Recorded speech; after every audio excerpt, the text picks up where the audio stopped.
কোংনিচুয়া blossom ডায়েরিতে সবাইকে অনেক অনেক স্বাগত। আমি শান্ত। আচ্ছা, কাঞ্জি মানেই কি শুধু একগাদা দাগ আর মুখস্থ করার ভয়? একদমই নয়। আজকের এই এক্সপ্লেনারে আমরা JLPT N5 এর সবচেয়ে দরকারি আর বেসিক কাঞ্জিগুলো শিখতে যাচ্ছি, তবে একটু অন্যভাবে। কোনো বোরিং মুখস্থবিদ্যা নয়, বরং মজার সব ছোট গল্প, বাস্তব জীবনের উদাহরণ আর দারুণ কিছু কৌশলের মাধ্যমে আমরা এগুলোকে আমাদের কল্পনায় গেঁথে নেব। চলুন, কথা না বাড়িয়ে সরাসরি শুরু করা যাক।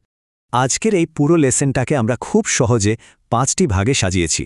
প্রথমে টপ প্রায়োরিটি কাঞ্জি, তারপর হাই ফ্রিকোয়েন্সি এলিমেন্টস, এরপর দৈনন্দিন জীবন ও কাজ, চতুর্থ অংশে দিক নির্দেশনা এবং শেষে মিডিয়াম প্রায়োরিটির একটা ছোট্ট সামারি। তো চলুন ঢুকে পড়া যাক আমাদের প্রথম সেকশনে, টপ প্রায়োরিটি কাঞ্জি। এই কাঞ্জিগুলো হলো জাপানি ভাষার একদম প্রাণভোমরা, যা ছাড়া N5 এর শব্দভাণ্ডার চিন্তাই করা যায় না। শুরুতেই যে কাঞ্জিটি নিয়ে কথা বলবো সেটি হলো দিন বা সূর্যের কাঞ্জি।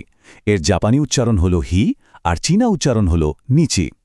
একটু ভালো করে খেয়াল করলে দেখবেন এটা দেখতে ঠিক ফ্রেম করা একটা জানালার মতো, যেখান দিয়ে সূর্যের আলো ঘরে ঢুকছে। এই কাঞ্জিটা এতটাই গুরুত্বপূর্ণ যে খোদ জাপান বা নিহন শব্দটি তৈরি হয় এটি দিয়ে। যেমন ধরুন একটা সহজ বাক্য, সান্তো সান ওয়া নিহন এ ইকিমাস, মানে সান্তো জাপানে যায়। ভাবুন তো কত সহজে আমরা এই একটা কাঞ্জি দিয়ে জাপানের নাম লিখে ফেলতে পারছি। এবার জাপানি সংখ্যার দিকে একটু তাকানো যাক। এগুলো কিন্তু খুবই সোজা। 1 বা ইচি হলো স্রেফ একটা সমান্তরাল দাগ, আর 2 বা নি হলো ঠিক তার উপরে নিচে দুটো দাগ। আবার 10 বা জিউ কাঞ্জিটা দেখতে একদম একটা প্লাস সাইন বা ক্রসের মতো। এই সিম্পল কাঞ্জিগুলো দিয়ে আমরা অনায়াসেই বলতে পারি সান্তো সানওয়া হিতোরি দে কিমাশিতা, মানে সান্তো একা এসেছে, অথবা তোকা নিহন্নি ইমাশিতা, যার মানে 10 দিন জাপানে ছিলাম। সংখ্যাগুলো এভাবে দেখলে একদম পানির মতো সোজা মনে হয়, তাই না? এখন আসা যাক কিছু দারুণ বেসিক কনসেপ্টে। হিতো বা মানুষ কাঞ্জিটার দিকে একটু খেয়াল করুন তো। মনে হচ্ছে না একজন মানুষ 2 পা 2 দিকে ছড়িয়ে সামনের দিকে হেঁটে যাচ্ছে? এরপর রয়েছে নেন মানে বছর এবং দাই বা ও মানে বড়। এটা দেখতে ঠিক এমন যেন একজন মানুষ হাত পা ছড়িয়ে বিশাল বড় কিছু একটা দেখাচ্ছে। সবচেয়ে মজার ব্যাপার হলো এই বড় কাঞ্জিটার সাথে যখন আমরা পড়াশোনা কাঞ্জিটা মিলিয়ে দিই, তখন সেটা হয়ে যায় দাইগাকু বা বিশ্ববিদ্যালয়। ঠিক যেমন সান্তো সানোয়া দাইগাকু বেবেঙ্কিয়োশিমাস, সান্তো বিশ্ববিদ্যালয়ে পড়ে। আর সে কত বছর ধরে পড়ছে? নিহঙ্গো ও সান্নেন বেঙ্কিয়োশিমাসদা, মানে 3 বছর ধরে জাপানি পড়েছি। এবার কথা বলবো কিছু বস্তু এবং জায়গার কাঞ্জি নিয়ে। হোন মানে বই। এটা মনে রাখার একটা জাদুকরী কৌশল আছে। গাছের শেকড়ের দিকে একটা দাগ দিলেই সেটা বইয়ের কাঞ্জি হয়ে যায়। কারণটা খুব সোজা, গাছ থেকেই তো বইয়ের কাগজ তৈরি হয়। এরপর আছে নাকা মানে ভেতর আর জিম মানে সময়। দৈনন্দিন জীবনে আমরা প্রায়ই বলি হেয়ানো নাকানি ইমাস, ঘরের ভেতরে আছি। আবার যখন খুব তাড়া থাকে তখন বলতে পারি জিকানগা আরিমাসেন, মানে সময় নেই। এই ছোট ছোট কাঞ্জিগুলো আমাদের প্রতিদিনের কথাবার্তায় প্রচুর কাজে লাগে। আচ্ছা, এতক্ষণ তো অনেক কিছু শিখলাম। চলুন একটা ছোট্ট টেস্ট হয়ে যাক। এখানে একটা বাক্য আছে আনোহিতোয়া নিহনজিন দেশ, যার মানে ওই মানুষটি জাপানি। উচ্চারণের কোনো গাইড ছাড়া কি বলতে পারবেন এখানে থাকা মানুষ কাঞ্জিটার উচ্চারণ কি? একটু লক্ষ্য করলে বুঝবেন, প্রথমটায় এটা হিতো বা মানুষ হিসেবে বসেছে, আর দ্বিতীয়টায় দেশের নামের সাথে যুক্ত হয়ে এটা হয়ে গেছে জিন বা নাগরিক। এবার আমরা প্রবেশ করছি আমাদের দ্বিতীয় সেকশনে, হাই ফ্রিকোয়েন্সি কাঞ্জি। এই অংশে আমরা শিখব প্রকৃতির বিভিন্ন উপাদান এবং কাজের কাঞ্জি, যেগুলো প্রতিদিনের কথায় বারবার ঘুরে ফিরে আসে। প্রকৃতির 6টি দারুণ উপাদান এখানে দেখতে পাচ্ছি আমরা। চাঁদ বা চুকি দেখতে ঠিক বাঁকা চাঁদের মতো, আগুন বা হি দেখতে জ্বলন্ত শিখার মতো, পানি বা মিজু যেন নদীর বয়ে চলা ধারা, গাছ বা কি টাকা বা সোনা বোঝাতে কানে, এবং সবশেষে মাটি বা চুচি। মজার ব্যাপার হলো জাপানি সপ্তাহের দিনগুলোর নাম কিন্তু এই কাঞ্জিগুলো দিয়েই তৈরি। যেমন সোমবার হলো গেতসুইয়োবি বা চাঁদের দিন। সাধারণ কথায় আমরা এগুলো ব্যবহার করে খুব সহজেই বলতে পারি মিজুও নমিমাস, পানি পান করি, কিংবা কিনোশিতাদে ইয়াসুমিমাস, গাছের নিচে বিশ্রাম নেই।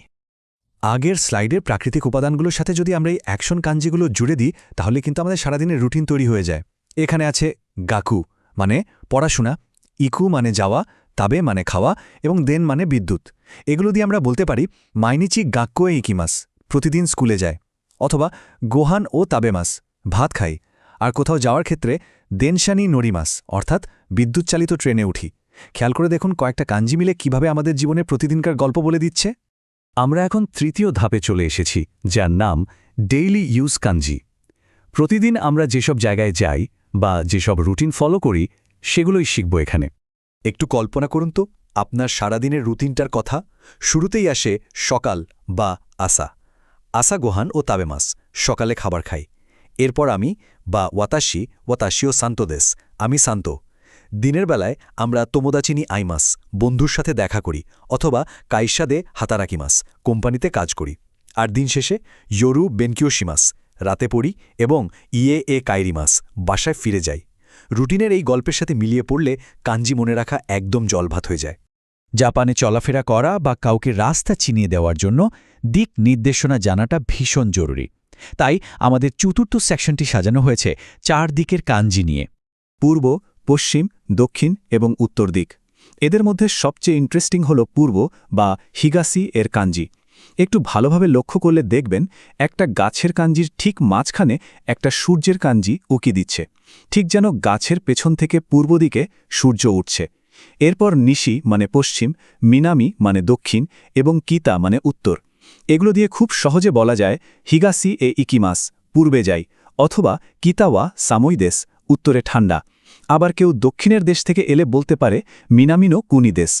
ভিজুয়ালগুলো মাথায় রাখলে দিক ভোলা অসম্ভব। দেখতে দেখতে আমরা আজকের ব্যাখ্যামূলক পাঠের একদম শেষ পর্যায়ে চলে এসেছি। এই পঞ্চম বিভাগে আমরা এমন কিছু কাঞ্জি দেখব যেগুলো আমাদের ভাষাকে আরও সুন্দর আর বর্ণনামূলক করে তুলবে। আমাদের চারপাশের জিনিসপত্র বা পরিবেশ বোঝাতে এই 5টি কাঞ্জি ম্যাজিকের মতো কাজ করে। সোরা মানে আকাশ, সোরাগা কিরে এদেশ, আকাশ খুব সুন্দর। এরপর আমে মানে বৃষ্টি। এই কাঞ্জিটা দেখতে ঠিক যেন মেঘ থেকে টুপটুপ করে বৃষ্টির ফোঁটা ঝরে পড়ার মতো। আমেগা ফুত্তেই মাস, বৃষ্টি হচ্ছে। উঁচু কিছু বোঝাতে তাকাই, ইয়ামাগা তাকাই দেশ, পাহাড়টি উঁচু। আর কোনো জিনিস নতুন না পুরনো সেটা বোঝাতে আতারাশি হন্ডেস, নতুন বই, বা ফুরুই ইয়েদেশ, পুরনো বাড়ি। এই ছোট ছোট শব্দগুলো আমাদের বাক্যগুলোকে কত প্রাণবন্ত করে তোলে, তাই না? আজকের এই দীর্ঘ লেসনে আমার সাথে থাকার জন্য আপনাদের সবাইকে অসংখ্য ধন্যবাদ। কাঞ্জি শেখার মূল মন্ত্রই হল মুখস্থ না করে এদের পেছনের গল্পগুলো খোঁজা আর নিজের জীবনের সাথে মিলিয়ে ফেলা। একটু একটু করে প্র্যাকটিস চালিয়ে যান, দেখবেন N5 আপনার কাছে একদম সহজ হয়ে গেছে। আর হ্যাঁ, যাওয়ার আগে আপনাদের জন্য একটা প্রশ্ন রেখে যাই। আজকে শেখা কাঞ্জিগুলোর মধ্যে কোনটার ভেতরের লুকানো ছবিটা আপনাদের সবচেয়ে বেশি চমকে দিয়েছে? ব্লসম ডায়েরির সাথে যুক্ত থাকুন। আবার দেখা হবে। মাতানেক।